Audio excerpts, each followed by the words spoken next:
Well, hello everybody. It is Theology Thursday, week 4 of Tom Wright's book, God in Public, How the Bible Speaks Truth to Power Today. And that means we're covering chapters 7 and 8. Yep. And it's been a fun ride so far, an interesting ride so far. And I think for me this week he hit a bit of a stride. I appreciated a good bit about it, but let's dive in. Go back and watch the first 3 videos if you haven't. Yeah. I also posted a video of N.T. Wright discussing some of those Old Testament stuffs. It wasn't very long. It was like a 24-minute video, so it doesn't get into it deeply. But go on the church's Facebook page, Faith Methodist and there'll Church. be I'll add a link to the video description below. But if you don't subscribe to or haven't subscribed to the question Ask N.T. Wright Anything podcast, it's enjoyable. I've listened to it for years and years. It's no longer actively being recorded, so every week they just release like a replay, but I still re-listen to them, even some that I've listened to 4 or 5 times. I listen to them every time they pop up. They're helpful. So I kind of feel like you should have made today's outline. Okay. Because after reading, I feel like you were like really into it.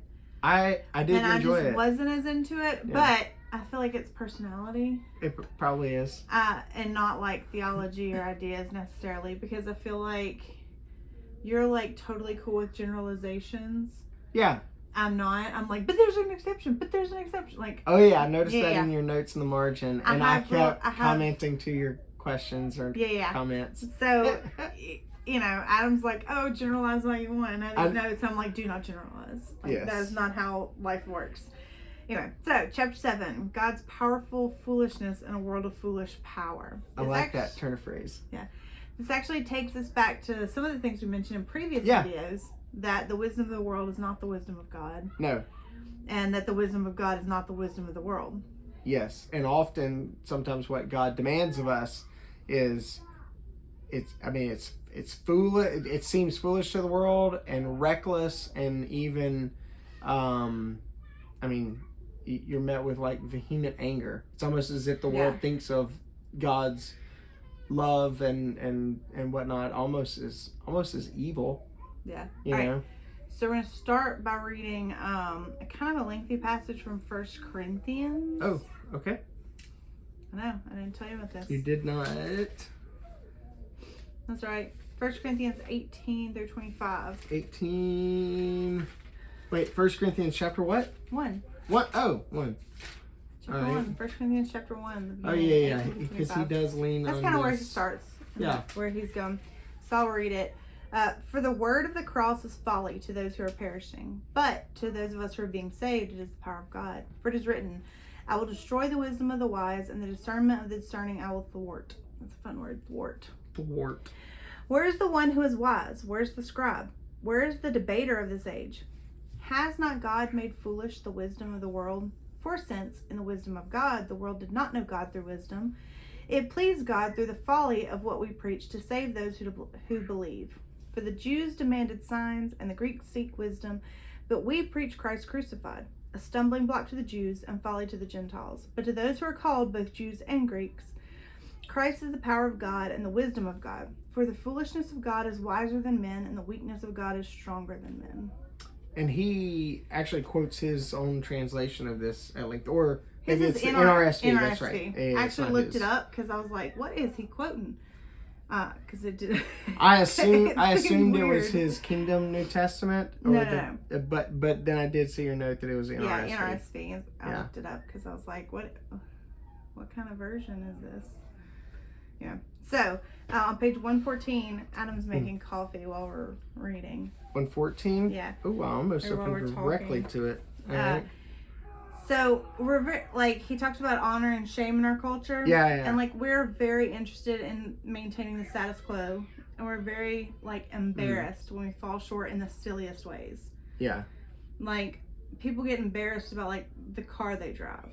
Oh yeah. Which is and not just like high school students. No, like a grown adults. Grown adults. Yeah. Grown adults, or grown adults who are I don't know. You invite people over to your house and they're embarrassed about if you ever go to someone's house and they're like, oh my gosh, like, pardon the mess. You just poured. I did. I poured a little bit. Just poured coffee all over the table. Y'all can't see it. But like, they're like, oh, ignore the mess. And you go in and you're like, this is like clean. This is like a freshly turned over hotel room. And so every time someone says that, I think, oh, well, you can't come to my house. There's a lot of judgment. Yeah, my house never looks like that because we live here. Yeah. But like, we're very interested in maintaining like this like status, and especially like when we're talking about and you are not your own with like social media, we're like interested in maintaining like a certain look online. Oh yeah. Like that aesthetic on social media. Like we have to look like I don't know, you get in your head that this is the person that you are, like you're the adventuresome sort, and so you got to like take pictures of like, you being in creeks and on hilltops and stuff, and or you got to make sure there's like a walking stick leaned up behind you, or something like. Why is that walking stick there? Because I'm a walker. I'm outdoorsy. I'm outdoorsy. And I've got to project that image I've curated. And not that it's not okay to like share your life and share your hobbies and share your joys with other people. But like, if you can't share something because it doesn't fit with your aesthetic, you got to start thinking like, is pride too much a central part? Am I far too self-aware? Yeah. Yeah. And this is just like a comment on myself. So I'm known on the internet for having the grodiest carpets. There's a literal quote from a reader of the grodiest carpets. But like when my kids were little, I used to edit stains out of my carpets. Like we're in a rental, and when we moved in, the carpets were probably 10, 15 years old when we moved in. And so we've been here for 15 years. So now they're like 30-year-old carpets. And so it's really... And they're grody. It's really bad. And when the kids were little, I always edited the stains out of my carpets. And like, it just like one day hit me like, why am I doing this? Like, it's so stupid. Like, the stain is just there. And so I like was like intentional, like I'm not going to edit videos for stuff like that because that's just, or pictures because that's just stupid. And of course now I'm known as having the grodiest carpets because I won't edit the stains out of my carpets before I post it online. Anyway, so he talks about church division on page 114. Yeah. The quote was, Paul knew of 4 divisions in the church. Most of us could list a lot more than that within 20 miles of our home. I laughed And about 20 miles. you circled 20 miles and said, haha. Because literally within 2 miles of our home. Yeah. So I've actually been thinking about that a lot lately, and it's true. But so it is true that we have a hyper saturated church area. Yeah. Like I feel like we have more churches than the usual area. Maybe I don't know. But if everyone in our community woke up on Sunday morning and said, "Hey, I'm going to go to church," there wouldn't be enough room for them. No. Even in our area where there are literally churches like next door to each other, like there's the due west intersection, and there's literally like a church here, and this church here on this side of the intersection. There's like 5 churches that meet in that church. Yeah. And so you're like, whoa, there's like 6 churches, right? The intersection our church used to be at. And so it would have been, anyway. So you think, oh my gosh, there's so many churches, but there wouldn't be enough seats for everybody. And even in some churches, if everybody that was just a member of that church got up and said, I'm going to church today, there wouldn't be room for them. Yeah. So I do know that like there's room to share the gospel, but I do it does, when there's so many churches, it makes it feel very competitive instead of cooperative. And like, we should be cooperative. We're all working for the same kingdom. Sure. And so, I don't know. That's just been on my mind lately. Like, I don't know, in the South, I feel like there's higher church density than other areas. So I don't know if maybe those of us in the South just need to start like spreading out. Like... Yeah. Kind of migrating to places where there isn't such a big church density. Or maybe we just need to be better about being cooperative with one another. Yeah. I don't know. You have anything to say about that? No. Okay. So the Methodists, he talks about the Methodists being the working class churches. The reason the Methodists were the working class churches is because they were actively reaching the working class. Yeah. They were investing in social justice for members of the working class. Yeah. Like at that time, they would the classes and bands would collect money. The class system was like they were paid classes. Yes, you had to pay to be part of the class, and if you didn't pay, your class leader had to pay for you to be part of the class. And it wasn't like dues you're paying; it was an offering that everyone was expected and everybody had to pay it. To. But it went to pay debtors out of debtors' prison to get fathers back in the home with their kids and their wives, to pay off their debt so that they could get back to working. Because when you're in debtors' prison, you can't make money. And so their debts are never going to be paid. And so the church was actively working to pay off their debts. And you couldn't go to the Methodist Society meetings if you didn't have a ticket that you got from attending the class meeting. Yeah. And you couldn't go to the class meeting without giving to that. But you actually could, because if someone couldn't afford the offering, then it was the class leader. The class leader would pay your offering. And the class leader was not like necessarily the wealthiest or even the most educated in the group. So it was a sacrifice to be a Methodist in the early church, and it was especially a sacrifice to lead within Methodism in the early Methodist church. And so so they end up being the church of the working class because they're paying to get the working class out of jail. Mm-hmm. They're teaching the children of the working class to read. Yep. Because back then there was no public school. You either paid to go to school or you taught your kids at home, and the working class typically didn't pay for their kids. Because you're talking about Industrial Revolution. Mm-hmm. So you're talking about families being forced to go work in factories and mines. And so the whole family's working. So the children aren't learning how to read. So Methodists invented Sunday school to teach the children of mine workers to read. And then they're meeting those people, the working class people, like where they were. They weren't saying like, here we are on Sunday if you want to come see us. They're like going to the mines and preaching outside the mines while they're getting off work. Yeah. Or outside the mills, they're holding church wherever these people are. So that's why the Methodists became the working class church, is because they were actively, intentionally trying to reach the working class. So I just thought I'd throw that in there, since which was he's part not of, Methodist. Methodist was a reform of the Church of England, which he's a part of. Although I heard him talking actually very positively about Methodism as a reform movement on a repeat episode the other day. Yeah. On that podcast. Okay, most Anglicans aren't unhappy no, he about Methodists. said he really appreciated it because Wesley died not a Methodist but an Anglican, and even said, I wish you all yourselves would remain Anglican. And he pointed out we need renewal movements like that. It was that darn American Revolution that got him. Yeah, it got him. Got the Methodist outside the Church of England. So, the power of the cross. So he's talking about page 118. Mm-hmm. He says, when you learn to see the cross of God, when you learn to see the cross as God sees the cross, see it inside out. The cross was where the world did all it could, and God gave all that he was. The cross was where the world defended its own power by doing what it did best, killing, crushing all opposition. And it was where God revealed his own power by doing what he had done from the very beginning, loving the world and giving it new life. The cross was where the powerful foolishness of God defeated the foolish power of the world. So, what does Wright mean when he says, see the cross inside out?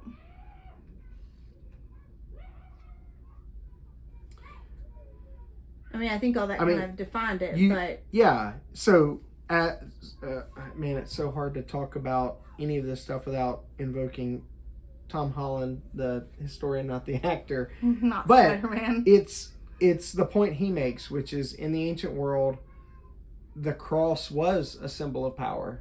It was a symbol of imperial power. Crosses that were we have crosses the ability to put you to death, or to put down in a humiliating public way. He describes crosses as large billboards, like blazing throughout the Roman Empire, to show you exactly what happens when you cross Rome. We will destroy and crush you.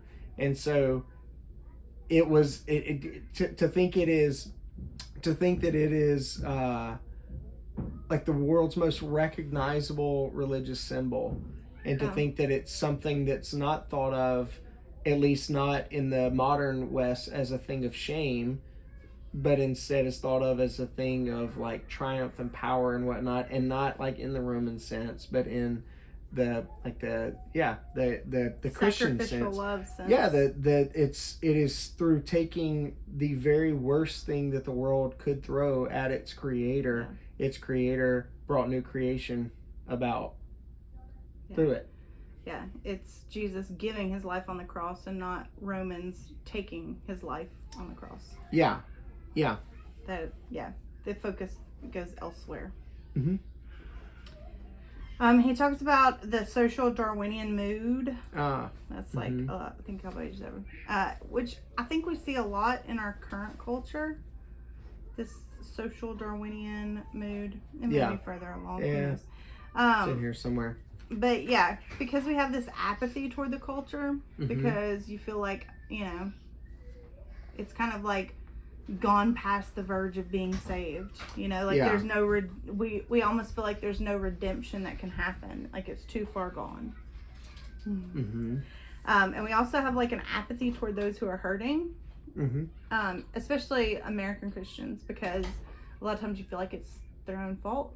Yeah, like you hear people saying like and sometimes it is, but and that doesn't mean they're not hurting. Yeah, hurting is hurting. It's like when they say, "Oh, it's all in your head." Like, okay, well, that doesn't make it any less. Like, and so my heart problem is because of a brain problem. Does that make my heart stop beating like this? Like, the whole story of human history and brokenness this is our own fault in a cosmic sense, and. Aren't we thankful that God doesn't say, well, they brought this on themselves. Good luck figuring it out. Right. Yeah. And so, but we just kind of have an apathy towards the hurting these days. Mm. And then there's like also this trend, which I think is part of that social Darwinianism. Social Darwinianism meaning like survival of whatever happens, Yeah. However it works. Whatever makes it through. Whatever works itself through to the end, that's what's going to win out. Yeah. But there's all so awareness, like all these awareness like movements where there's not any work being done. It's just like we're going to be aware that there's like illness, or there are illnesses. Like, we weren't all aware that we live in a broken world where we all get sick. Yeah. We've got to be. You should be aware that there's litter outside. Oh, thank you for making me aware of the litter outside. Exactly. Like if someone started a litter awareness group, we would be like, you're out here making t-shirts and marching for litter awareness instead of getting out there and picking it up. But I always feel that way about most awareness things, is like, you have like breast cancer awareness. Okay, stop trying to make people aware and everyone knows. Yes, and start like making people aware of things that might help prevent it. You're gonna offend some people here. It drives me crazy, the awareness thing, because it's not real. Like, it's not real work. It's not really like sometimes awareness is far short of what's needed. Right. And sometimes there does need to be like awareness, like, hey, people, you need to be aware that this is going on. Mm. But that's like a step 1, and then there's like a step 2, 3, 4, and I feel like we just get stuck in that step 1. Well, that constant be aware. You should, well, if you put it into like a different setting and say, hey, parents, you should be aware of what your kids are doing with their phones. Yeah. Like that should automatically trigger, oh my goodness, well what can I do? Yeah. Here's what you can do. Let me look through. Let me like see what kind of settings I can put in place. Like, it should make you do something. I've not known anybody though that saw a commercial that was making them aware of a need that then like got out their phone and like signed up for something. Or does anybody ever give to those Sarah McLachlan heartstring pet commercials? Do they actually make any money? I don't know. Because I've never known anyone that hears like the "In the Arms of an Angel" and thinks, I need to send them $100 for that poor puppy. When I hear her voice, I think of that, but then I also think of like some of the most amazing Christmas music ever written and performed, or ever performed. Weirdo. All right, Powerful Foolishness, page 121. Yeah. Apparently where I am. Oh, yes. So on page 121, he said, we have allowed our financial systems to bring half the world into massive and unpayable debt, which we refuse to write off. talking grandly about people needing to learn the rules of the game. And that's really easy to say for people who profit from the system as it is. Yeah. It's harder to say when you never will pull ahead in such a system. And like I've seen some churches recently that have been in the news for like buying medical debt and just burning it. Purchasing $1 million in medical debt. Yeah. That is what it means to like take hurting people's pain and like fix it. Like you can instantly make someone's life better. And of course when they're buying medical debt, like they're paying like a penny for every $100 that's owed because but they're at least purchasing the rights to the debt, which they're means purchasing the rights to the debts, which means that they can then release people from that debt. Yeah. Which is an amazing thing to do. It's a very Methodist thing to do. It is. It actually and that may sound completely foolish to people because you might be of the mindset of like, hey, you accumulated that debt, it's yours to pay off. You shouldn't have done. You shouldn't have signed. And you could say, well, the medical system's broken and they shouldn't be charging all that money anyway. Okay, cool, but there are still people who have all this debt, and it's completely crippling. Yeah, and it's crippling. And it is a very Methodist thing from it. Yeah. Imagine what would happen if they did if churches started doing that to like student debt rather than like just wading out into the culture war of should it be forgiven, should not be forgiven. Like what if they're like, hey, paying it off? We're just going to start gobbling that up and discharging it. So he also says the very rich did for the very rich what they had refused to do and still refuse to do for the very poor. He's talking about the financial collapse when the government stepped in and bailed the banks. He's brought that up a couple of times in this book, which I actually I'm surprised, but not surprised, but I'm gladly surprised that he's at least tackling that. And I know that's a very complicated. That's a very, very complicated subject and whatnot, and there are people that are, and there are a lot of people that go crazy over what happened or what should have happened or it had to happen and this was too big to fail and you don't understand the global like ramifications. But the fact is, you don't understand. The fact is, they were willing to bail out tons and tons of extremely wealthy people.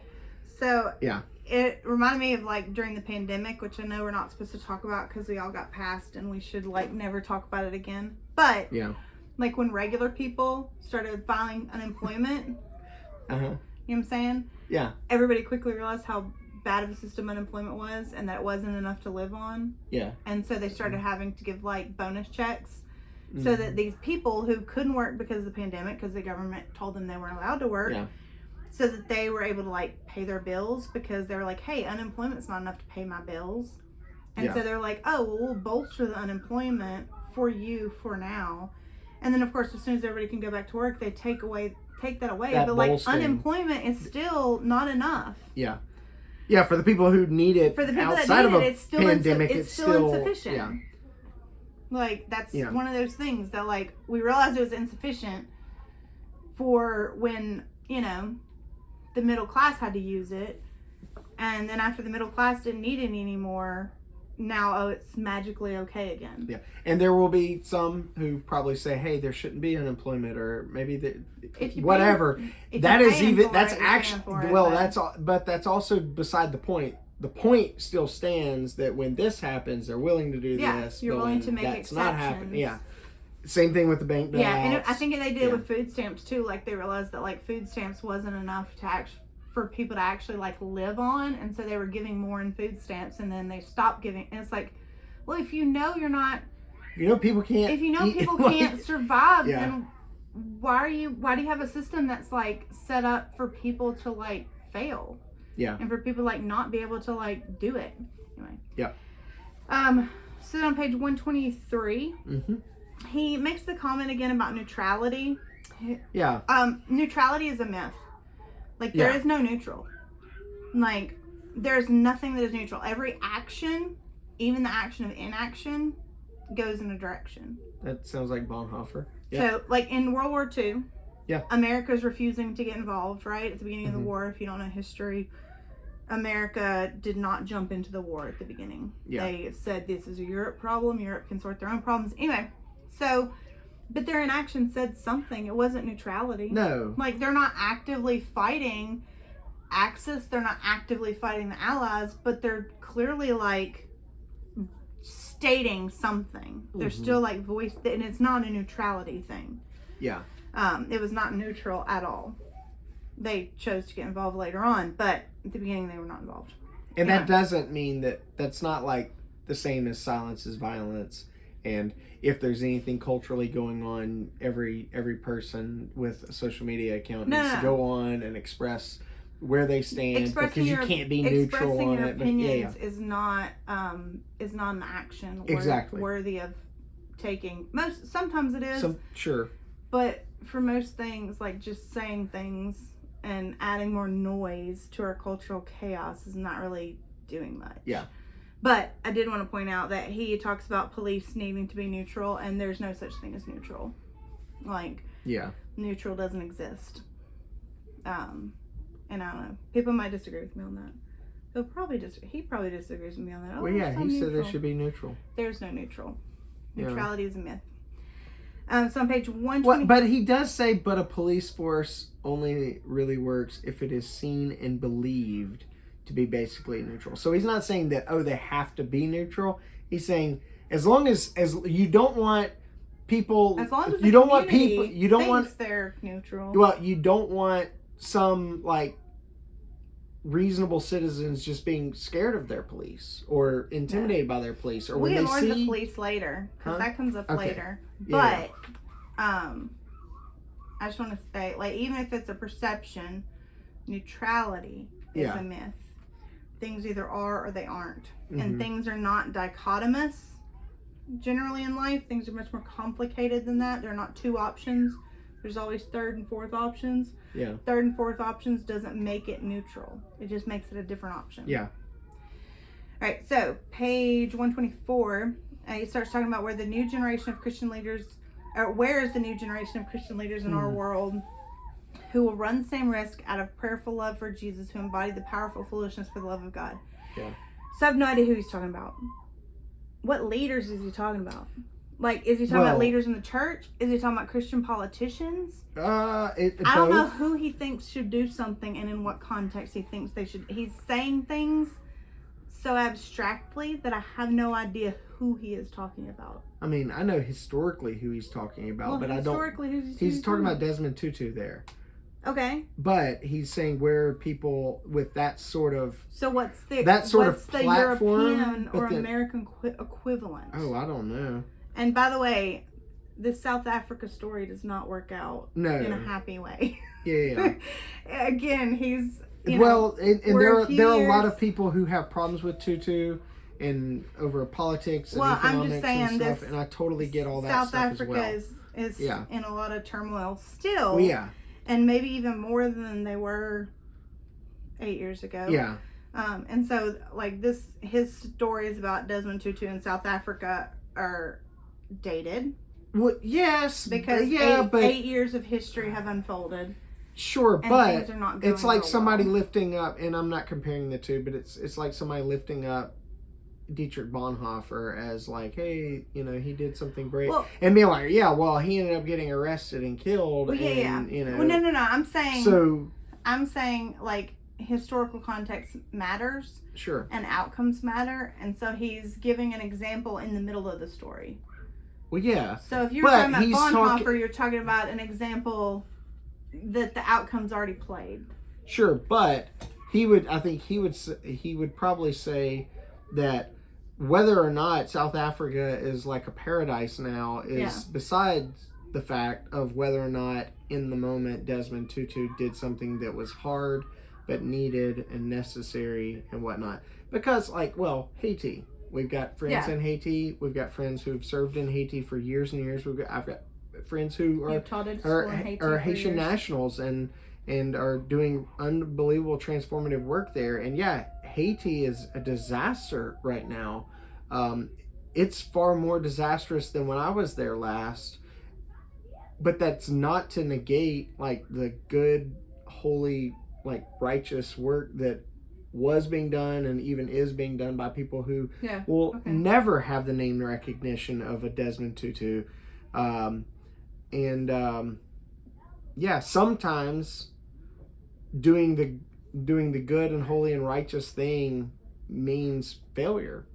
Means it doesn't pan out well. Like, this is... But it was still the right thing to do? Yeah. Okay. Jeremiah, Isaiah, all those guys, those are examples in the Old Testament of like Elijah even. Like, people like think, oh man, he was the man. Like, he struggled with what it meant to like be a failure in many respects. Yeah. Even though he's doing awesome, powerful things and whatnot. As stated on page 125, he also talks about we've simply failed to apply the biblical critique of ordinary foolish power to ourselves and our institutions. And again, that was one of those, what institutions are we talking about here? Yeah. Are we talking about churches? Like, specifically? Are we talking about like academic institutions? Are we talking about governmental institutions? Yeah. Like, what institutions, and like where and how and who? Like, yeah. I kind of got lost in the weeds of his, like, I don't know. I feel like it was a lot of platitudinal stuff. I do. So, I mean, I could name some names of people who are not really being all that like effective in the sense of, oh man, they're really getting the results and they're getting all the like. There's really there's movements around them, but not like presidential election determining movements around them, at least not in the sense that you would hope for. Like, these guys are not going to be elected president, but that would betray like an awful lot of like what I think politically. If I said, hey, this person, they're speaking truth to power. Are not going to be elected president. Well, yeah, but these are like politically powerful people. I'm not going to be elected president. Well, no one's voting for me. So then we're going to move on and talk about violence in the Old Testament. Okay. And this kind of jumps around. So in one spot, I felt like he was trying to say that violence in the Bible is metaphorical. No. He was talking about the book of Revelation. He was specifically talking about specific passage or specific types of passages within the book of Revelation. But I also don't know why you would think that Revelation is metaphorical if other prophecies were not metaphorical. Like, if Isaiah's not... I mean, some of Isaiah is metaphorical, but a lot of the violence is not metaphorical. Well, no. The Babylonians came. The Assyrians conquered. Like, that's not metaphorical. So why then is Revelation metaphorical? I don't think he would be so hasty to say, oh, all of Revelation is just metaphorical. Yeah. But the genre... He says the violent language is metaphorical. And so... Well, yeah, he comes with a sword in his mouth to slay his enemies, that sort of thing. Sure. If it's not important. Well, I mean, but something can be a metaphor and be important. Yes, but you can't like say... Like, does he literally have a sword in his mouth? You coming out of his say mouth? Violence is evil if you're then using it as a metaphor for what God is going to do. Well, so that does beg the question of what do we mean by evil? Because he does say that war is a necessary evil. We'll get to that in a second, too. Okay. So, I feel like his thesis was that love is greater than power in this section. The power of love over and against the love for power. But he tends to equate power to violence. He tends to say power and violence are like little handmaidens. No. And it seems to say love and power is a dichotomy, which it's not, because in Jesus we see power and love. Well, I think what he has in mind, I think what he has in mind is the quote from Lord Acton. Power is corrupting and absolute power is corrupts absolutely. Yeah. So I think his point is that if you look at the course of human history, the people with power, rarely do they wield it well. They sometimes do. Rarely do they wield it well. Rarely do they wield it well. But, and I know Aiden would argue with me about this, but George Washington... Yes, he would. ...exists, and he wielded his power well, and he gave it up properly, and, like, nobody else would have done that. But part of that is, well, why did he give it up? But probably because he knew what would become of it. Right. And so Like- he chose not to have the power for Yeah. himself because he knew America doesn't need a king. Yes. Like we need something Gandalf else. the Grey. And so he could have knew. been the next King George, and he chose otherwise. Yeah. Because of his character. But his good exercise of power was surrendering that power and not holding it for himself and wielding it. But I'm just saying, like his wielding was laying it down, but even which was the good thing. But while he had power, he didn't wield it absolutely. He created the branches of government. He created like other people to hold the power. Yes, but even our most noble founders, Washington, Jefferson, Madison, their exercise of power when they are in power is sometimes questionable. It is. Everyone's power. It is, and that's his point. That I think that's what he's saying is if you find someone who is in power, you should keep your eyes on that person and be very suspicious of how they exercise that power, because rarely is it ever wielded well. You and I know within a church. The person you typically want to have the most power in the church is the person who doesn't want that power. Yeah. The person who's begging to be in control of everything is the person that probably should not be in control of everything. People that want to be in control should not have control. And that's not just like a local church. That's denominationally. No. That's like just universal. Yeah, in parachurch organizations. People who will volunteer only for powerful positions and not for lowly positions are not people you want in powerful positions. Yeah. So while yes, the way of the world, the way the world using and often violence to maintain their power, we do see some of God's protection and judgment in the Old Testament using violence to shift power and to make people recognize his power. Yeah. Like, I'm pretty confident I just read in 2 Kings, God slaying a whole bunch of people. Yeah. The angel of the Lord came and fought the battle on Hezekiah's behalf. And slayed a whole bunch of people. Like, there was a war and Hezekiah was not going to win. And anyway, angel of the Lord came and they woke up and all these folks were dead. So you can't say that's evil because that's something God did. And God does not do evil things. Well, it depends on what you mean by evil. And you said we'll get there, right? We're getting there now. Yeah. So, is power... We already kind of talked about that. So yeah. He says war on page 147, skipping ahead, is a necessary evil. So... We normally think of... Adam made a note in the margins. Yeah. I made a note in the margins, and then Adam answered my note in the margins. He does this sometimes. But because you're then going to go back and look at your notes in the margins and see my responsive notes in the margins. When I'm making outlines. So I said define, and but I made another note as well. But... it depends on what we mean by evil, and it depends on I'm dead serious. This is not a what is the meaning of is thing. Evil, this is what is truth. No, it's not. Evil often in the Old Testament is not a moral category. It is that which is not that, I forget how it's worded, that which is not conducive to life. If God did it, it is not evil. Okay. Period.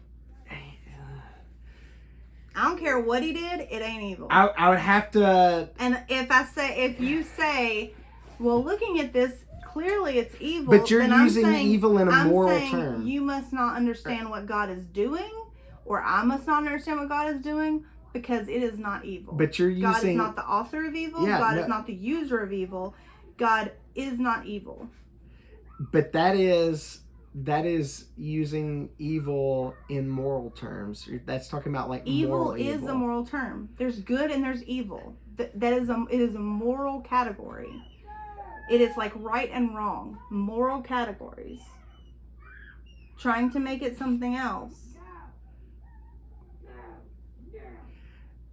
So in Isaiah chapter 45. Yeah. Well, the problem is that what the text says. And I am not a Calvinist, for the record. I think Calvinism is a I think it's a gross misunderstanding. So you asked me, misrepresentation how of do I scriptures. define evil? I would say evil is the twisting of whatever God made as right and good. Yeah.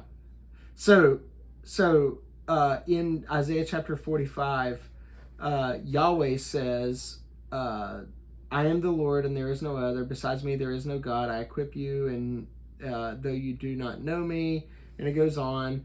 But then it says, I am the Lord and there is no other. I form light and create darkness. I make well-being and create, the English Standard says calamity. Most translations say evil, because it is evil in the sense of that which is, again, the opposite of well-being. So he makes well-being, but he also brings about things that... So you're trying to make a poetic case for war? What do you mean? You're trying to say that God did evil in ancient Israel in the wars, in the history, because of a poetic use of calamity in Isaiah. I'm saying, when you say that war is a necessary evil, that begs the question, what do you mean by evil? Because if you're saying this is not ideal and it is going to bring death, I would not call war a necessary evil. So what would you call innocent people being killed? If innocent people are killed, if innocent people are accidentally bombed and whatnot, would you say that is in some sense at least a form of evil? No, it is wrong and tragic and terrible. It is somehow a form of judgment. It's justice. For innocent people to be bombed. I don't know about innocent people. And I don't know about, I'm not saying a war can't be evil. I'm not saying like... Yeah, I know that. I'm not saying like some wars every war is a righteous war. Yeah. I'm saying when God is involved and God tells Israel to go into battle and people are killed, that is justice. That is not evil. Even if it's women and children. Even when he says to slaughter everybody. Well, he's not... So when he says that is justice, necessary... that is God trying to put the world back to rights in some small way. But here so I would not say that's evil. I would say that is justice. And we may not understand that justice. We may not understand that judgment. And that may feel hard. And it may even feel wrong. But God did it, therefore it's not wrong. And so it's my thinking that has to shift. When I come into contact with something I don't understand, I don't get, it doesn't feel right. If God did it, God said it, it doesn't matter how I feel about it. So that, of course, begs the question, does everything that happens in the world, is that something God did expressly? But to be clear, when he says... everything happens for a reason, and sometimes the reason is you're stupid. Yes. So, to be clear, when he says war is a necessary evil, he is not talking about the book of Joshua or even the book of Revelation. I understand, but you can't make a sweeping statement that war is a necessary evil when you have a whole history of wars that were not evil. You're defining... So Andrew and I were in a debate of this very nature, talking about evil and talking about whether or not there could be something called natural evil. And I was emphatic that natural evil is actually a category that philosophers and theologians across the spectrums use all the time. Like a tornado touching down and like wiping clear, whole villages and whatnot, and killing, dozens of people. I would not say that's evil. Okay, you can not say that, but that doesn't mean that philosophers and theologians throughout human history have referred to that as a form of evil. Consequences of the fall, deviations from his plan, yes. Evil, I would say, has to be like intentional. Okay, but you're using an extremely narrow focused understanding of evil in moral terms that most other thinkers don't use. Because it is a moral term. No, it is a necessarily moral term. Just like righteousness is a moral term. That is a moral, and like the weather is not righteous or non-righteous. Like it just is. Agree to disagree, but you're wrong. All right, we'll move on to chapter 8. Oh, goodness. Okay. Yeah. We were at the end of chapter 7. Yeah, that was like pretty much the end of chapter 7. Yeah, okay. I'm not just skipping. Christian virtue and peace and war. So he talks about on page 133 about character and virtue. He says that the point is that when these virtues are made firm within us, they come to be stamped so deep that they show up in our behavior, whether we're thinking hard about it or not. In fact, particularly when we aren't. See, this was a chapter that I really liked, especially the first half of it. So he begins by talking about the 4 modes of practical ethics. Yeah. And I think you just taught an ethics class recently at Ohio Christian University. I did. And so I don't know if this is like one of the ways that they have defined it or not. No, not really. But... Yeah. So his 4 modes of practical ethics were the way of rules, which he defined as blind obedience to arbitrary command. He talked about it as being dehumanizing. And we talked about that a little bit when we talked about You Are Not Your Own, about those little inhuman indignities, like of going to the DMV just to get something done. Like how dehumanizing it is because of the rules. Yeah. That you have to like just suck it up and get through it. Yes. Man, please take a number. Yeah, but I'm just asking where the restroom is. Please take a number. Yeah. So then number 2 is the way of doing what comes naturally. Which, have you ever met a toddler? Yeah, follow your heart type. Just kind of sensing your way through. But I love his emphasis on spontaneity and authenticity, because I do think those are like, those are the buzzwords of the day, and those are pervasive in the church. Yeah, they are. If you're not authentically doing it, might as well just not even do it. And that is I'll talk about that. I think we talk about that a little bit later, but it is a result of compartmentalized living from before. So then the third way was utilitarianism. Yeah. Which is where you have like consequentialism. Yeah, which is where you have like the trolley question. Like, there's a trolley going down a track.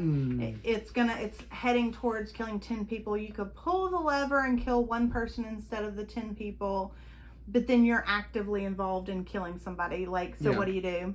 And then it also is it reminded me of the Good Place. Do you remember that show? Yeah. I swear I still haven't. I don't think I saw the final. Oh, if you haven't seen the show, you may skip ahead because this is a spoiler. So you skip ahead like 30 seconds. But the world had gotten so bad that every action like caused so many unintended bad consequences that no one could get to heaven based on some point system. And so that's kind of the utilitarianism, like that there's just so many unintended consequences. Like, how do you even choose? Yeah. Anymore. Yeah. And then the 4th way, he says, is the way of virtue. This is actually a really helpful way of thinking about ethics. Yeah. Really helpful. And you develop virtue by exercising it. You develop virtue by developing holy habits, as Adam likes to call them. Yep. But I also wanted to point out, which he did not mention, the role of entertainment in shaping our virtue. Yes. That the books we read and the stories we hear, that they shape us in these invisible ways. So you remember back in school, I don't know if they did this in your school. We both went to public school for at least some time. He went the whole way through. Yeah. First grade through 12th. You should ask him about being in a school shooting. Not but yeah. The first school shooting. Well, not the first, but the first that when there was national. Anyway, 24/7 news. I went to school until I dropped out in 10th grade to public school. So they shifted like from this weird New Age thing that they had going on. Was your school weird and New Age? No, okay, not like yours. Okay, so we shifted from this weird New Ageness to character development. Like there was this big focus on character development, and there would be like a virtue of the week, and then they'd like read you like a story about that virtue, and they'd like ask you questions to highlight the importance of like honesty or courage, and be like, the character trait of the week is perseverance. No, do you remember that? I do remember. They still do that up the road. Well, and they would do morning announcements, and they would do like everybody would say the pledge. They would do the Pledge of Allegiance. Yeah. And then they would do like their announcements, and they'd be like, and our character trait of the week is perseverance. Yeah. Keep on keeping on. Yeah. When we were at public school, but they told us stories about. They told us the stories about these traits because they wanted us to like learn them and ingrain them. They wanted to like capture the imagination and the heart, and yeah. And so it shapes our virtue is like the stories we hear and the things that we're exposed to. based on the things we were exposed to as kids in elementary and middle school, I thought that adulthood would involve a lot more like climbing knotted ropes and doing pull-ups. Just doing pull-ups just because you can and it's fun. Yeah. Yeah. And playing under like big what was that thing called? It was the parachute. The parachutes. It's the parachute. It wasn't, but it was, yeah. Playing under the parachute. Yeah. Sorry, I'm just reminiscing now. Anyway, so you're changing what in developing virtue as a form of habit. You're changing what comes naturally. Yes, and notice it's not, number one, it's not like antithetical to the way of rules, because it does involve like behaviors and doing this and whatnot. Yeah. It's not antithetical even to following your heart, because it's geared toward changing your heart. Yeah. You know, but it's making your heart something that's worth following. And I would say it's not antithetical to utilitarianism or consequentialism. It's not the same thing as any of those. Society only works with people of virtue. But it is about the formation of a person, the character of a person, and I would say the renewal of the divine image in us, the image of God in us, which is why it's more than just rules. It's more than just following your heart, and it's more than just or going with your gut, and it's more than just what has the biggest bang for the buck, so to speak. And I do trust my gut. Well, yeah, but you have regularly. But you have a well-cultured gut. It has been shaped. Yeah. Round. I'm in shape. I'm round. So vice is also habitual. It is. And I like the way he talks about the difference. But it is easier to get into the. So if you think of vice does come naturally, virtue does not. Charlotte Mason called habits the ruts of life. Like they're the wagon ruts that just make it. It makes it easier for you to like just fall into like the easy path, and so you're shaping those ruts, and so in virtue you're having to like actively work to shape them. Vice is just like letting them shape themselves. Yeah. But either way, it's still a habit. It's just easier to get into the rut of vice than it is to get into the rut of virtue. Yeah. You fall down into it easily. He also talks about how developing virtue is hard work. Yep. And we as a society do not like hard work. Yeah. Hard is bad in our society. Mm-hmm. Well, we even talk about like, why work harder when you can work smarter. Yeah. And I like Mike Rowe, his comment about how about doing both, work harder and smarter. Yeah. Like, So I think he and we often will tend to do something for a week, and if we don't see amazing results, we just quit. Which is crazy, because you're never going to. I mean, you will see some in some instances. You'll see pretty quick results, but anything. Oh no, we often have very unrealistic expectations of the results. Think, why do I feel this way? Why does God feel distant? Why am I like such a mess and whatnot? I've been reading my Bible every day for the last 4 days. I'm gonna like make it a point to like get 8 hours of sleep and have no blue light before bed, and we'll do that for like 5 days and be like, I tried it, it didn't work. I'm not any less tired. I'm fine. Anyway. Yeah. So, I went to the gym for like 3 weeks and I didn't see any results. Yeah. And so it's not just the hard work to develop a habit, but the hard work of keeping a habit. Yes. Because habits, like he said, vice becomes a habit much more easily. And so when you stop fighting for those good habits, they often just slip back into vice. And so here's the interesting thing about development, and this applies to the gym, it applies to ethics, whatever, is there are results that come about, and then there are also results that can only come about through like continued extended development. Yeah. That like I'm sure I don't work out like I should, and I desperately am trying to change that, but someone who has worked out consistently for 6 years is going to have different forms of like different things that have been developed in that person's body than someone even who has worked out for 1 year and may look like ripped and looks great and whatnot, but there are some deep changes that can only be made through the long haul. Yeah. Not even by like short-term sustained commitment. Yeah. Yeah. So also wondered, I don't know what page I'm talking about now. I didn't put it down. Mm. I wrote it in the margin somewhere. Okay. But like, what role does family play in this I idealized society that Wright is painting? Because he mentions education. It's 140. Yeah, he mentions education for the development of virtue. But like, what about home education and not just like educational institutions? Because like public education is relatively modern experiment. Yeah. And it's not really going well. Well, maybe most of what they would call virtue in most public schools these days are not what we would call virtue. Yeah. So I feel like he's like neglecting to say like the main place where virtue and education take place is in the home. Maybe he's intending that. Maybe he's not using education as something that happens in a classroom Monday to Friday during the school year, but instead he's talking about like just Christian education, like academic education. He seems to talk about it in an institutionalized way. Maybe, so I think something, part of what is done in the home matters infinitely more than most of us realize.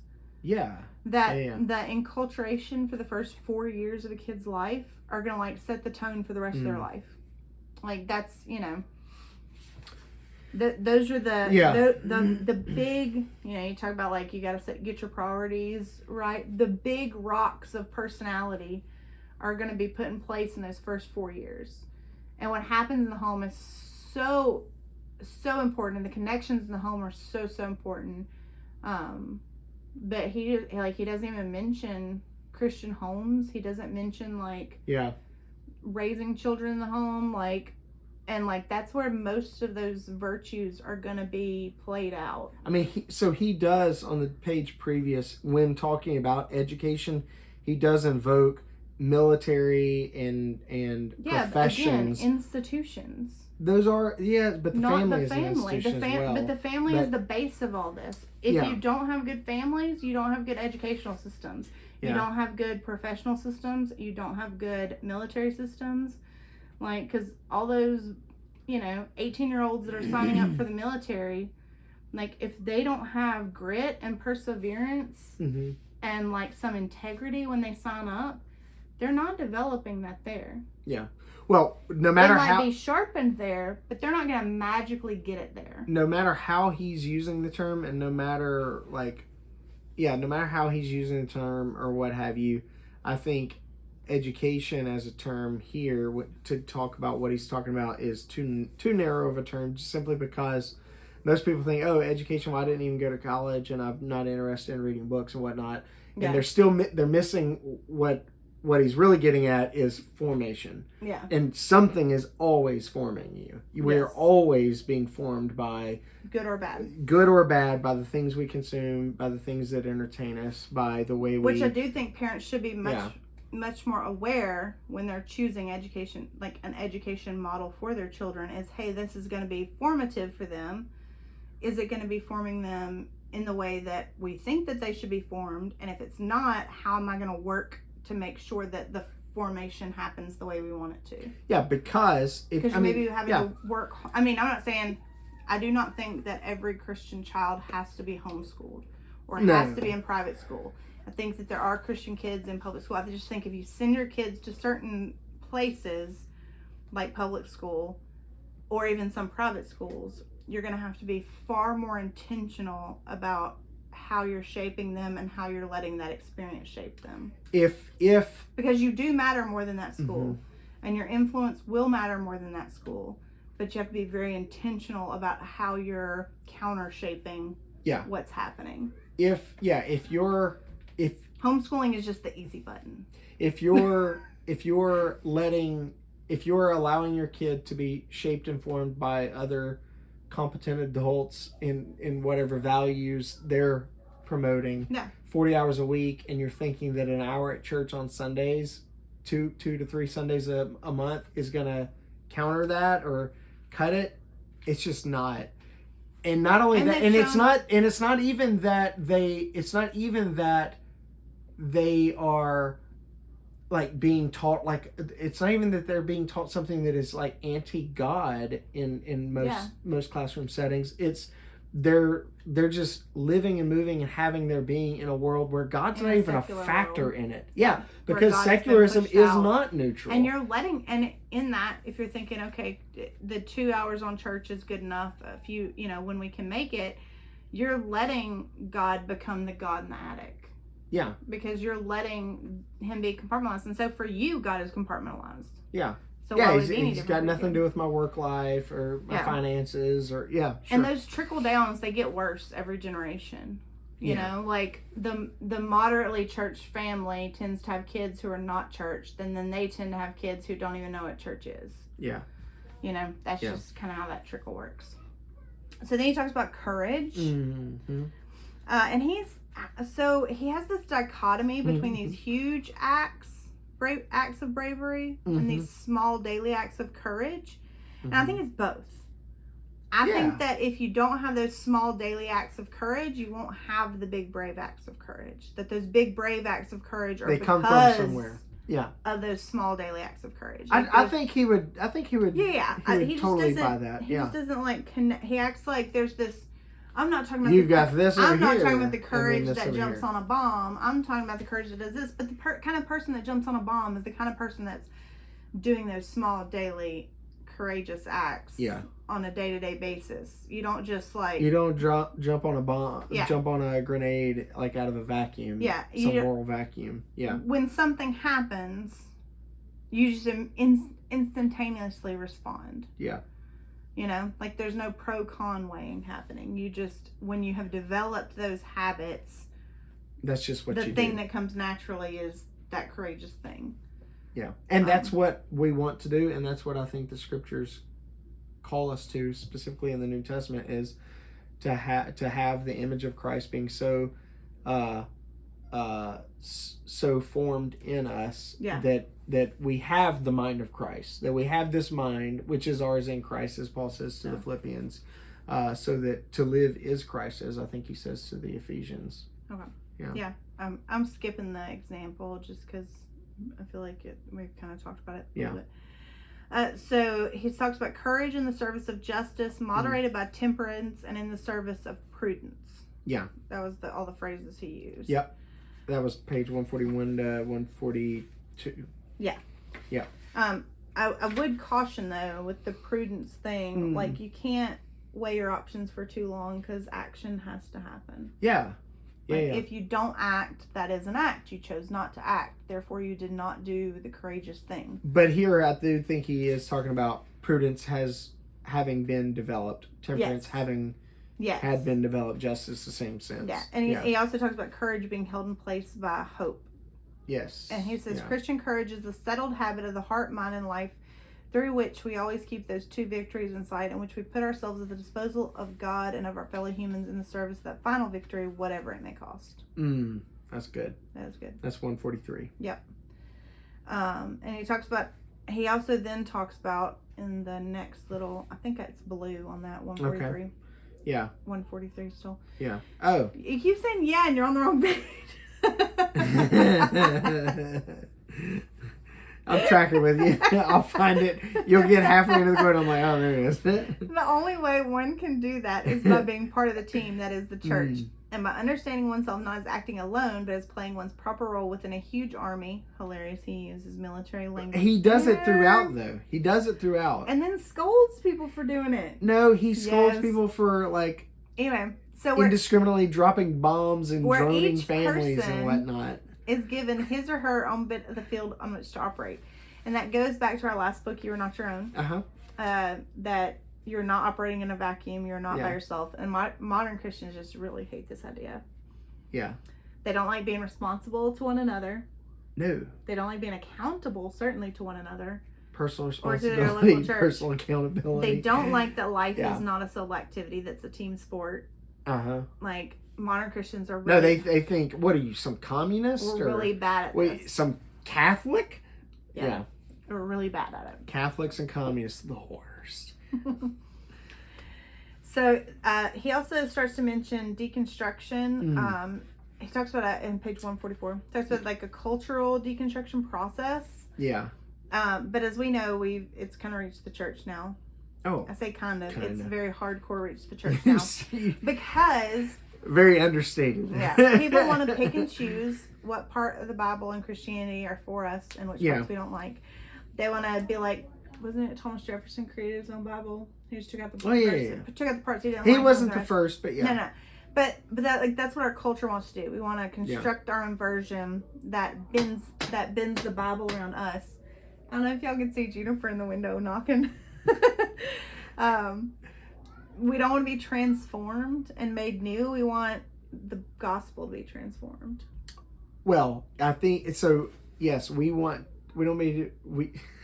want to be transformed and made new. We want to be enhanced because we think, well, we're living otherwise pretty good life, and that's what Noble repeatedly warns against. If your vision of Christianity is like a lifestyle enhancement, gosh, you're going to be sorely disappointed. Yeah.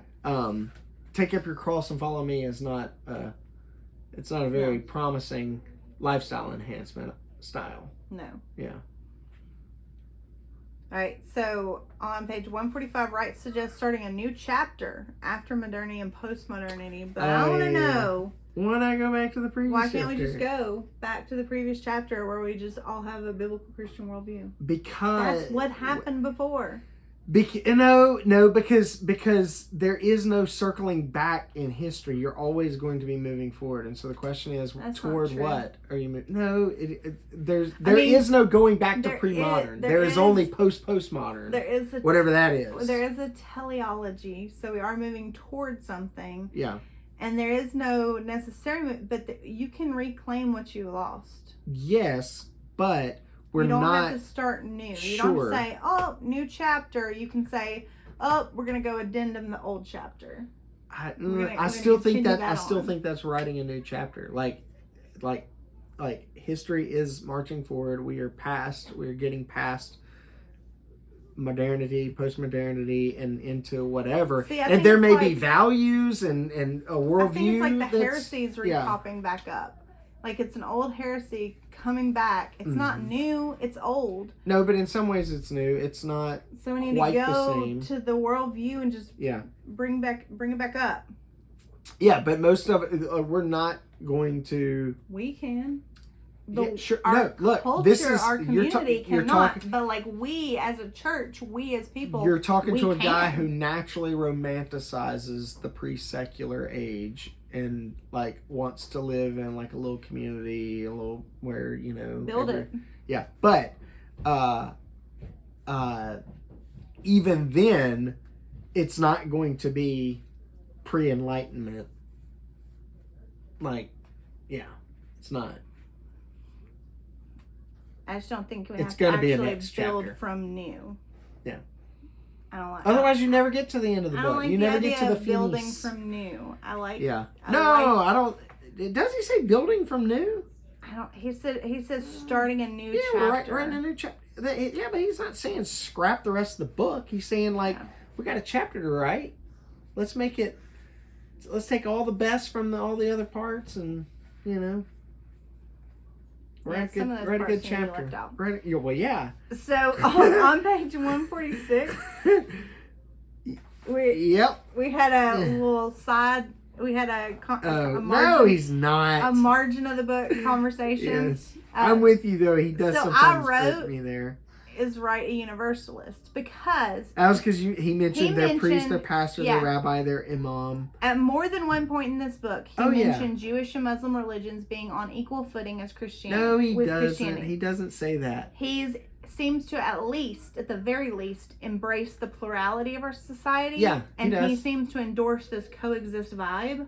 He does. In a sense, which is universalism. Because Adam Wright, that's not universalist. That is not universalist. Adam Wright in really big letters, all caps. No, with an exclamation mark and a bunch of underlinings. So, no, he's not a universalist at all. Even though he has a strong coexist vibe.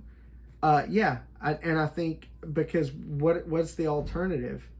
Like, you're not going to just wish away your non-Christian Jewish neighbors, and you're not going to just wish away that like Muslims are populating the Western world and whatnot.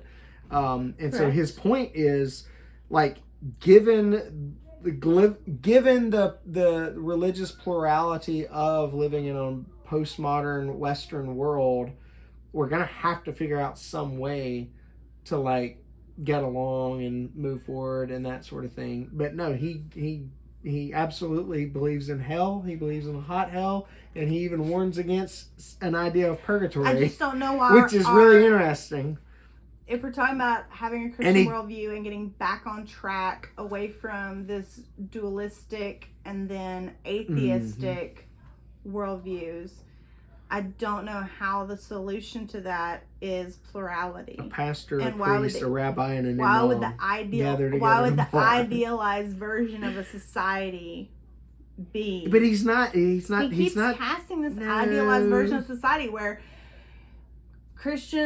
only Christians, Jewish, and Muslim. But also, only those three. Only the Abrahamic ones he only mentions. Yeah. He does not notice mention, that. He does not mention Hindus. No. He does not mention Eastern philosophy. He does not mention New Age. He does not mention like Rastafarianism or any. He's mentioning He only mentions the three Abrahamic religions. Which there's a reason for that, but he does not. He is not a religious pluralist in the sense of like, oh yeah, so all three of those worship the same God and therefore they all make it happen. That's he is not that at all explicitly. But notice what he's saying. A pluralistic world with the three Abrahamic religions where the UN is in charge. Sure. That is a crazy world. I'm kidding. That is crazy. You could write a futuristic dystopia based on that. You could, but notice. So here's the line. Here's the sentence. Page 146. He says sometimes, This sentence. There have been several through the book. No, so he says they will loudly object to. So he's talking about bringing back together the public sphere and the religious sphere, that religion is not some compartment of life. Like we are all religious people, even the atheists, they are religious if religion is a totalizing worldview about life, right? And so he says screaming, and I have no idea why. So I'm trying to scream louder than them. He keeps talking, and I'm listening to what they're screaming, trying to figure out if everyone has all 10 fingers still. So he says there's going to be like objections to that idea of like bringing religion back into the public sphere, but he says they will loudly object to any such proposal. Some people. Sometimes it's because they have been bruised early on by religious teaching or upbringing, and they have spent their lives reacting against that. Then he says sometimes it's because they rejected one particular aspect of what their priest, their pastor, their rabbi, or their imam had taught them, and they then reject the whole structure in order to justify their original protest. And he goes on and on. So it is interesting. Most, at least to the extent I am aware, most of the vocal like new atheists like grew up in a world where those monotheistic religions were like normative. And you think about like Ayan Hirsi Ali, she had an imam, she grew up, she rebelled against, became an atheist after having been raised a Muslim, and has since become a Christian to the extent that anybody can tell. And you've got like a lot of like Jewish atheists that are very vocal about their atheism. You've got a lot of like formerly Christian, grew up in the church atheists who are very vocal about it. So I think there's a reason why. So I do think he's talking about specific types of people who want a secular world. They want secularism to be the name of the day. They want religion just pushed out of public life because religious people, specifically those who believe in the Bible or some part of the Bible, they are kooks, they are dangerous, and they're the types of people who like bring about evil in society. I'll disagree. I think he's channeling I think he's channeling a lot of the sentiment of like new atheists and whatnot. And yeah. I think he's universalist. He's not a universalist.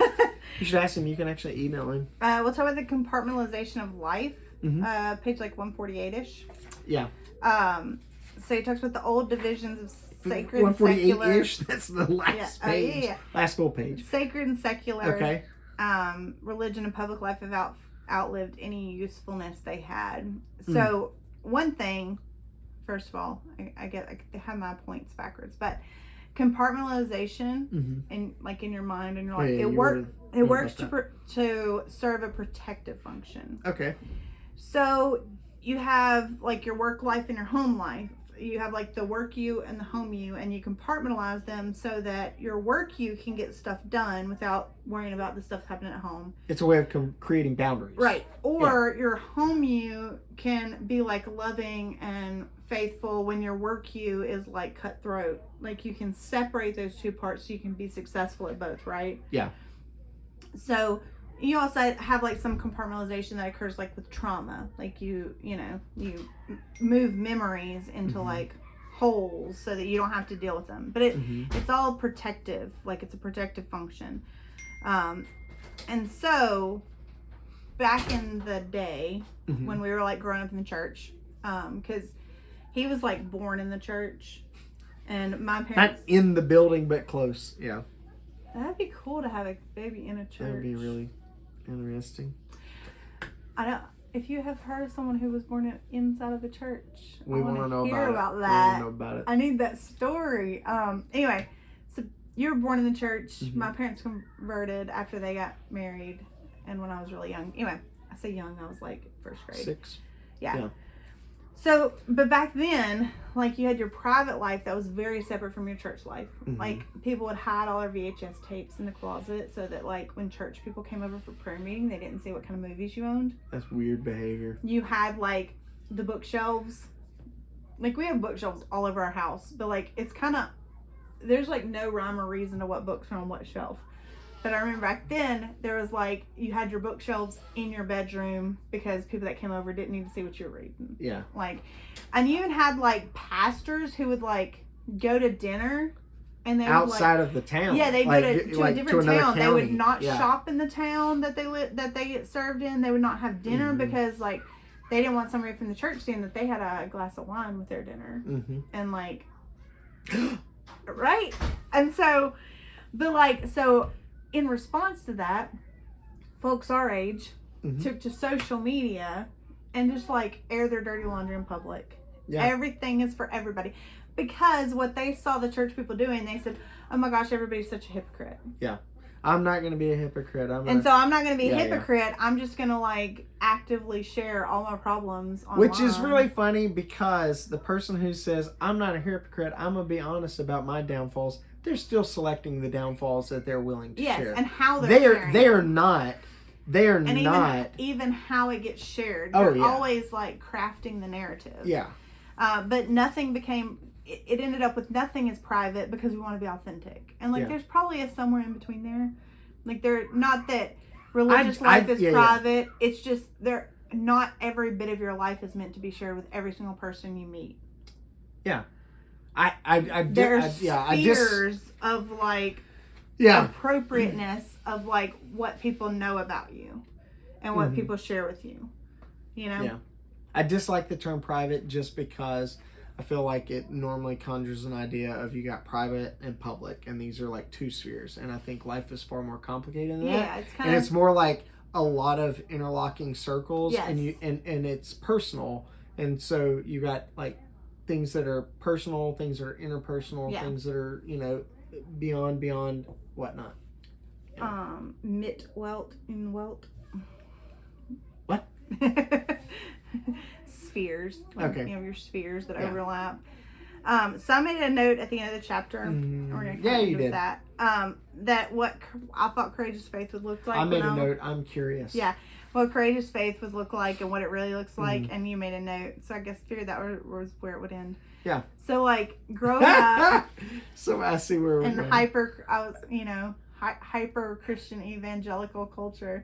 Like you hear songs like Jesus Freak and like, watching the Buttercream Gang and Rigoletto. I've never heard of Rigoletto. I've heard of the Buttercream Gang. You've seen McGee and Me. Vaguely. So like the Left Behind series comes out. It's made into a movie. I remember reading a lot of books about demon possession too. Okay, that was a big in the 90s. I think it was Frank pretty, but like I could not even tell you what the names of those books now. I would sit around on Sunday nights and listen to like hours of Christian radio while they were talking about demon possession stories and whatnot. And that was like a fun thing, like to just sit around and listen to that. So anyway, my idea became that as we get older, courageous faith would be like this like total Mad Max scene, you know? Like we're gonna be like, you know, it's gonna be apocalyptic. It's gonna be like megaphones strapped with a machete. Yes. I thought it was gonna be really radical, and the reality has been like that having kids and raising a family is like super countercultural. That's the radical thing. Like get married. Have kids. Yeah. Raise your kids. Like that's maybe have a backyard chicken or two. And so like the courageous thing became like 14. We don't have 14 chickens. That would be illegal. We have 8.3 chickens. Yes. So, like, having kids, baking bread, reading scripture over dinner, like, that's what's become the courageous thing. Yeah. Like, the courageous thing has been, like, saying no to cell phones for children. Yeah. Like, that's one of the things that gets us the most side eyes. Is that our kids don't have cell phones, nor do they have like really much technology access. Not Facebook Messenger for the kids. Like, oh yeah, but Facebook's really looking out for them. Sure. Yeah, Facebook's looking out for anybody. Yeah. I believe that. So that saying no to like sports on Sunday. Yeah. That has been a huge thing. Saying yes to church on Sundays. Yes. That's a huge thing. Yeah. Most Christians don't even do that. Yeah, like just showing up and letting God like use you practically. Like I feel like those are the things that have been like the most like, I don't know, tithing, courageous things that people like stare at you and act like you're a weirdo for. And there's not like it's a lot less raising hell than I thought it would be. So it's a lot more boring than I thought it would be. Yeah.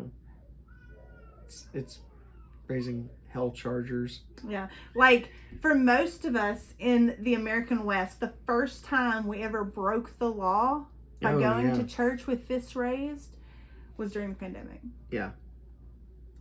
I remember you sitting down with Emery and saying, hey, we've got to talk because it is illegal for you and me. According to our governor's orders, it is illegal for you and me to go to church. Because he and I both have asthma. I'm down if you're down. And I was like, okay, so the governor has ordered that if you have, and it was like crazy stuff that wasn't even related to it, but he ordered that if you have asthma, you have to shelter in place indefinitely. And so I was like, but like they're having church, and so the governor says we can't go. I'll jump if you jump. But let's go. But I'm just letting you know we're breaking the law.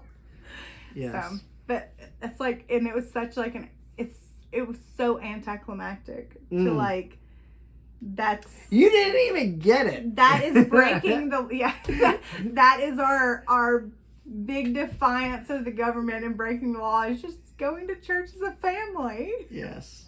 Yes. So it's just a lot different. The courage that life has required has been a very different kind of courage than I anticipated. There is like, not that, but how folks reacted during the pandemic, I think was very telling about like where we are as a culture. But it does take there's an awful lot of cultural pressures against being active in a local church, against getting a cell phone, like not putting a cell phone into your child's hands, against sacrificing 1/10 of your income to the local church. Minimum. Yeah, that's to the local church. There are an awful lot of cultural pressures against what normative normative biblical Christian life looks like. There's an awful lot of those pressures, and you don't think of it. What dude called it soft. There's a difference between hard totalitarianism and soft totalitarianism, and there's the frog in the frog. Yeah, there's a difference between like hard difficulties of maintaining faithfulness in the modern world and like soft difficulties. They're still difficult, and the pressures are still there. And they're it's still just like different. Day in, day out pressure. Yeah, and nobody likes and that there's stuff. still Yeah. like consequences. Like your kids are always the weird kids. Your kids don't have like our kids have far less friends than we had when we were that age because we do things so different to the culture around us. And Because honestly, it was far more. Gone it was far. Yeah, it's far more common when we were growing up to be the kid that goes to school but also goes to church all the time and And there were other kids that were going to church all the time. Yeah. And there were other kids who couldn't play sports on Sunday. And there were other kids, So it's looked a lot different than I anticipated. Those I thought it was going to be a lot more rock star. Yeah. And a lot less apron in the kitchen. You want to be punk rock. Yeah. So that's it. Read your Bible, go to church. Yeah. Say your prayers, maybe get married, have kids. Yeah. Anyway. All right. Next week. Oh, we're wrapping it up. Our last two We've chapters. got to figure out what the next book is. We'll have a month. Okay, because we'll pick it for the month of September for the month of October. So we'll kind of skip. There'll be like a 1 month break there. Yeah, we'll skip September and then rejoin in October. But we'll have a small group starting soon at church too. Yep. So. Yep. And if you're in the area and you want to join us for that, be on the lookout for it or shoot us a text, either of us. And we'll see at Pickett's Mill for carnitas. Yes. Sunday. Carnitas. This Sunday, chapters 9 and 10 next week in God in Public by Tom Wright, who is not a universalist. Thank you for joining us. Bye.